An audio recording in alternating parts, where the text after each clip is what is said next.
Well, what's a 341 hearing? Hello, my name's Dan Dodds, and one of the three areas that we practice in the Dodds Law Firm is bankruptcy. One of the events that occurs that nobody seems to understand what it is and why it happens is called a 341 hearing. They're going to put you under oath, the trustee, and then they're going to ask you some questions. If all the schedules are correct or there's confusion there, they'll ask you to clarify that for them. A creditor can come and ask you a question about the debt. Well, you shouldn't freak out about that.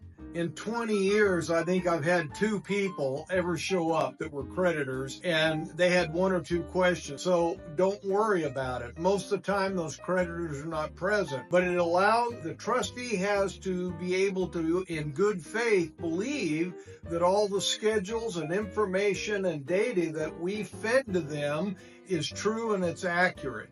So a 341 hearing happens about 60 days after we file. Most of the time, it takes about 10 minutes, but don't worry about it. But remember, always tell the truth and do not misrepresent. Do not guess. If you don't know the answer, tell them you don't know the answer, but you can get them the information.